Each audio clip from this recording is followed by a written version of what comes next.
Most people think wars only affect the countries fighting them, but in today's global economy, a conflict thousands of miles away can quickly hit something much closer to home: your wallet. As the price of crude oil has reached heights not seen since 2022, the effects of the Iran war can be felt by consumers around the globe. A full-size truck and it costs me $100 to fill my tank. It affects me from doing other things I need to do. I mean, it may take away from me buying groceries. For American drivers, the cost of the war is already showing up at the pump. Think about farmers and how that could increase produce and things at the grocery store. Gas prices have increased about 17% since the war started, but you don't have to drive a car to be affected.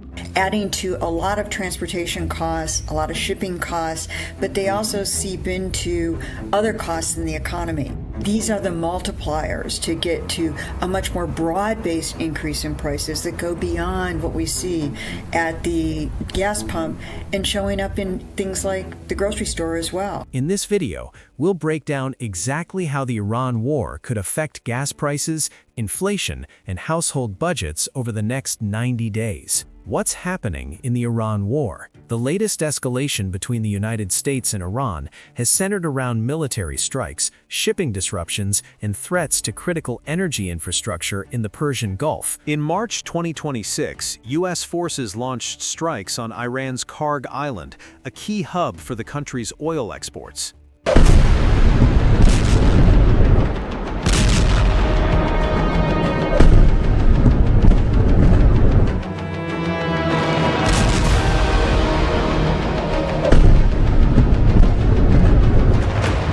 The island handles about 90% of Iran's crude oil exports. Any threat to this infrastructure immediately raises alarms in global energy markets. At the same time, tensions have been rising in the Strait of Hormuz, a narrow waterway that connects the Persian Gulf to global shipping lanes.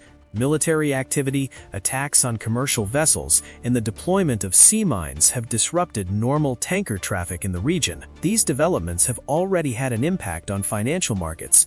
Oil prices have surged past $100 per barrel, and global stock markets have shown signs of volatility as investors react to the possibility of prolonged instability in the Middle East. Why the Strait of Hormuz matters to the global economy. One of the biggest reasons the Iran conflict worries economists is a narrow waterway called the Strait of Hormuz. While it may look small on a map, this passage is one of the most important energy choke points in the entire world. The strait connects major oil-producing countries in the Persian Gulf, including Saudi Arabia, Iraq, Kuwait, and the United Arab Emirates, to global markets. Roughly 20 million barrels of oil pass through the Strait of Hormuz every day, which represents about 1/5 of the world's total petroleum consumption. That means any disruption in this narrow shipping lane can send shockwaves through global energy markets almost immediately. Fighting for a passage the U.S. desperately wants to reopen because it may just be the most economically important maritime choke point on Earth, with 20% of the world's oil transiting through. If Iran does anything to stop the flow of oil within the Strait of Hormuz, they will be hit by the United States of America 20 times harder. Iran laying mines, international cargo ships in the vicinity being hit, dark smoke pouring into the sky. When traders believe oil shipments could be disrupted, prices often rise sharply as buyers rush to secure supplies. The first impact: gas prices. The first place many Americans will feel the economic impact of a Middle East conflict is at the gas pump. That's because gasoline prices in the United States are closely tied to global crude oil markets. When geopolitical tensions threaten major oil supplies, energy traders often react immediately, pushing crude prices higher.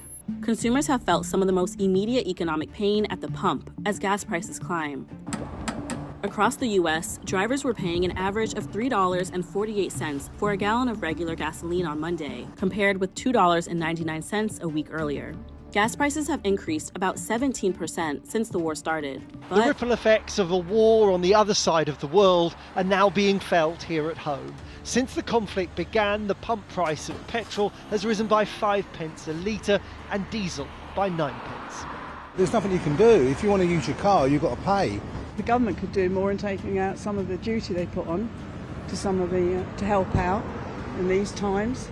But other than that, I think you just resign yourself to it. The second impact: Food prices. While rising gas prices are often the most immediate effect of a conflict in the Middle East, the economic impact doesn't stop there. One of the less obvious but equally important consequences can be higher food prices. Modern agriculture is heavily dependent on energy. Farmers rely on fuel to power tractors, irrigation systems, and transportation networks that move crops from fields to grocery stores. You don't have to drive a car to be affected.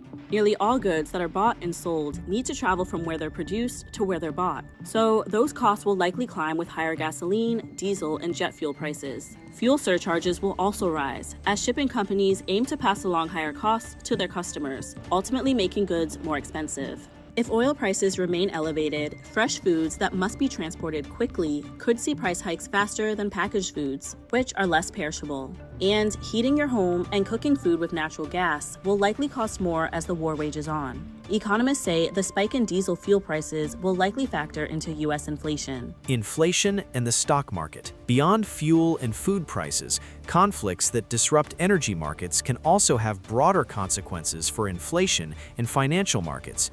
When oil prices rise sharply, the effects spread across many sectors of the economy. Transportation, manufacturing, and shipping all depend on energy, so higher fuel costs often lead to higher prices for goods and services. Economists frequently describe this as a ripple effect. The private credit problem becomes an economic problem because these companies that have borrowed at variable rates, that have gotten money via these private credit funds, they can't tolerate 8% yields if they have to refinance at 8 or 9, their debt at 8 or 9%. Was the new Supreme Leader coming out and saying that the Strait of Hormuz would remain closed to put pressure on the likes of the US? That sent Wall Street tumbling. The S&P 500 was down 1.5% and the Nasdaq was down 1.8%. There also another factor was increasing jitters over private credit. Morgan Stanley halted redemptions at one of its private credit funds and its shares were down more than 4%. And that sent reverberations through the private credit sector. What could happen in the next 90 days? To understand how the economic effects of this conflict could unfold, analysts often look at a short-term timeline. Over the next 90 days, the global economy could experience several stages of impact if tensions in the Middle East continue. First month, market shock. In the early weeks of a conflict, financial markets usually react very quickly. Oil traders closely monitor any threat to supply routes or production facilities in the Persian Gulf. Because so much of the world's oil passes through the Strait of Hormuz, even the possibility of disruption can trigger sharp price movements. About 1/5 of global petroleum liquids consumption moves through this narrow passage each day. If shipping traffic slows or insurance costs for tankers increase, oil prices can spike almost immediately. Second month, supply chain pressure. As higher energy prices begin to filter through the economy, transportation and manufacturing costs rise. Airlines, shipping companies, and trucking firms face higher fuel bills, which can increase the cost of moving goods. Rising oil prices often push up costs across global supply chains, especially for industries that depend heavily on fuel and logistics. Third month, consumer impact. By the third month, households may begin to feel the broader consequences. Higher fuel and transportation costs can lead to rising prices for groceries, consumer goods, and travel. Economists frequently warn that prolonged energy shocks can also contribute to higher inflation, affecting household budgets and consumer confidence. While the exact outcome depends on how the conflict evolves, the next 3 months could be a critical period for global markets and everyday consumers. The Iran conflict may feel distant, but its economic effects are immediate and widespread. Governments can release strategic reserves and pursue diplomacy, but households will still feel the impact on everyday expenses. Understanding these dynamics shows that even global events far from home can affect your wallet within weeks. If you like the video, wait until you see the next one.